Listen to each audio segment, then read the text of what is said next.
ভগবান বলছেন। তাই হে ধনঞ্জয়, হে অর্জুন, সেই সমস্ত কর্ম আমাকে আবদ্ধ করতে পারে না। এই জড় কোনো কর্ম আমাকে আবদ্ধ করতে পারে না। আমি সেই সমস্ত কর্মে অনাসক্ত উদাসীন ন্যায় অবস্থিত থাকি। ওতে করে আমার আসক্তি নেই, এবং উদাসীন থাকি। ঠিক আছে, ও কি হচ্ছে না হচ্ছে, যেহেতু জড় প্রকৃতি আমাকে আকর্ষণ করতে পারে না, তাই জড় প্রকৃতিতে কি হচ্ছে আমি সে বিষয়ে উদাসীন থাকি। ময়া দক্ষেণ প্রকৃতি সুয়তে সচরাচরম হেতুরানেন কৌন্তীয় জগৎ বিপরিবর্ততে। হে কৌন্তীয় অর্জুন, আমার অধ্যক্ষতার দ্বারা জড়া প্রকৃতি চরাচরে বিশ্ব সৃষ্টি করে। আমার অধ্যক্ষতায় মানে আমার পরম পরিচালনায়। অধ্যক্ষ কাকে বলে? যে কলেজের যে হেড তাকে বলে অধ্যক্ষ, যে স্কুলের হেড তাকে বলে হেডমাস্টার। ঠিক আছে, তাহলে এই জগতের হেডকে ভগবান কৃষ্ণ। আমার অধ্যক্ষতায় সৃষ্টি হচ্ছে, আমার অধ্যক্ষতায় ধ্বংস হচ্ছে, জগৎ চলছে। অবজানান্তি মান মূঢ়া মানুষী তনুমাশ্রিতাম পরং ভাবজ জানতে মম ভূত মহেশ্বরম। আমি যখন মনুষ্যরূপে অবতীর্ণ হই, মানুষ রূপে যখন অবতীর্ণ হই, তখন মূর্খেরা আমাকে অবজ্ঞা করে। অবজানান্তি মান মূঢ়া, মূঢ় ব্যক্তিরা আমাকে জানতে পারে না। হ্যাঁ, বলে কে কৃষ্ণ গোয়াল আছে, তাই না? গরু চড়ায় মাঠে গিয়ে, ও আবার ভগবান নাকি? ঠিক আছে, নিমাই আবার ভগবান নাকি? ব্রাহ্মণের ছেলে, গরিবের ছেলে, দুবেলা খাওয়া হয় না, হ্যাঁ, ও আবার ভগবান কি করে হয়? এই যে সাধারণ মানুষ, তারা তাদের জ্ঞানের দ্বারা যেটুকু উপলব্ধি হচ্ছে সেইটুকু বলছে। যদিও ভগবানকে বলা হয় অদক্ষজ। অদক্ষজ ভগবানকে এই জড় ইন্দ্রিয়ের দ্বারা কোনোদিন জানতে পারা যাবে না, তিনি ইন্দ্রিয়ের অতীত। তাই কৃষ্ণ বলছেন অবজানান্তে মূঢ়া, মূর্খ ব্যক্তিরা আমার এই যে মনুষ্য যে লীলা, মনুষ্যরূপে আমার যে অবতরণ, ওরা মূর্খরা বুঝতে পারে না। তারা আমার পরম ভাব সম্বন্ধে অবগত নয়। তারা আমাকে সর্বভূতের মহেশ্বর বলে জানে না। আমি যে সর্বভূতের মহেশ্বর, ভূত মানে গ্রহলোক, ভূত মানে গ্রহলোক, আমি সর্বগ্রহলোকের মহেশ্বর। হ্যাঁ, তাই না? ভোক্তারাং যোগ্য তপস্যাং সর্বলোক মহেশ্বরম সুহৃদানাং সর্বভূতানাং জ্ঞাত্তামাম শান্তির মিচ্ছতি। ভোক্তারাং, আমি সব কিছুর পরম ভোক্তা। হ্যাঁ, আর আমরা নিজেরা ভাবি আমরা ভোক্তা, ভগবান হলেন পরম ভোক্তা। তাহলে ভগবানকে দিয়ে, যার জিনিস তাকে দিয়ে আমাদের সেবা করা উচিত। যোগ্য তপস্যাং, যত প্রকারের যজ্ঞ আছে, তপস্যা আছে, কাকে উদ্দেশ্য করে করা উচিত? ভগবানকে কেন্দ্র করে করা উচিত। আর সুহৃদানাং সর্বভূতানাং, সর্বভূতে যত প্রকারের জীব আছে তাদের পরম মঙ্গল করতে পারে কে? পরম কল্যাণ করতে পারে কে? একমাত্র ভগবান কৃষ্ণ। কৃষ্ণে তিনি পরম মঙ্গল করতে পারে। আমি সুহৃদ, আমি তোমাদের বন্ধু, আমি তোমাদের মিত্র।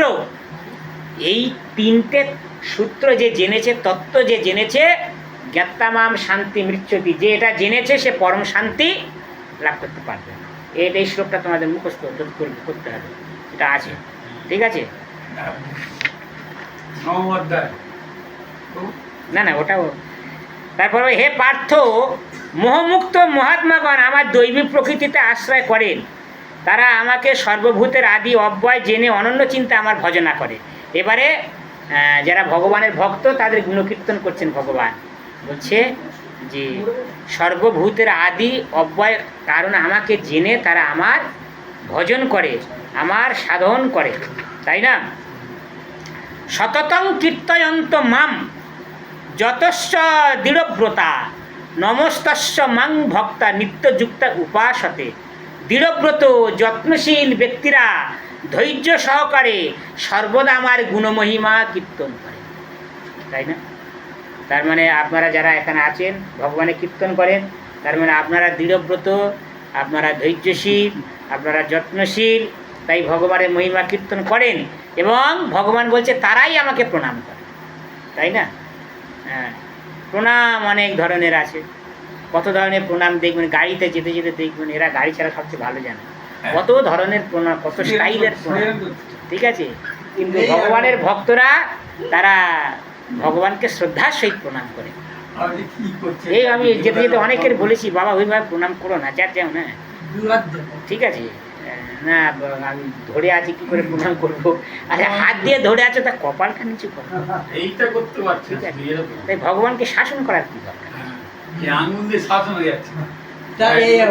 এই সমস্ত মহাত্মারা নিরন্তর যুক্ত হয়ে ভক্তি সহকারে আমার উপাসনা করে, তারা নিরন্তর যুক্ত হয়ে ভক্তি সহকারে আমার উপাসনা করে। উপাসতে একত্বেনা পৃথক্তেনা বহুধা বিশ্বত মুখম।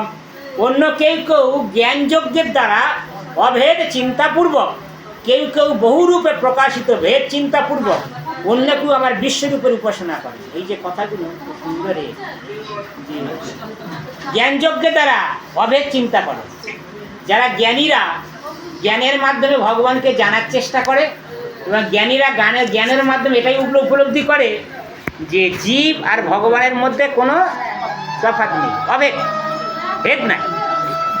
আবার অনেকে ভেদ চিন্তা করে, কেউ কেউ বহুরূপে প্রকাশিত ভেদ চিন্তা করে। ভেদ মানে আলাদা। সেটা কারা? যারা আপনার ভগবানের ভক্ত, তারা ভগবানের সেবার মাধ্যমে জানতে পারে যে জীব আর ভগবান কোনোদিন এক নয়। জীবাত্মা ভগবান থেকে আলাদা, পরমাত্মা থেকে আলাদা। তাই বিশ্বরূপের উপাসনা করেন। কারা বিশ্বরূপের উপাসনা করেন? এই যে ভগবান যে বিরাট রূপটা অর্জুনকে দেখিয়েছিল, হ্যাঁ, এটাকে বিশ্বরূপ বলে বা ভগবানের বিরাট রূপ বলে। এটা যারা নবীন ভক্ত কিংবা যারা জড় বিষয়ী মানুষ, তাদেরকে ভগবানের বিরাট রূপ দর্শন করানো হয়। হ্যাঁ, মন্দিরে দেখো দেখো দেখো ওই ভগবান দাঁড়িয়ে আছে, রাধাকৃষ্ণ যুগল আছে, নিতাই গৌর আছে, তাদেরকে দেখানো হয়। কেন না? এটা ভগবানের অর্চা বিগ্রহ।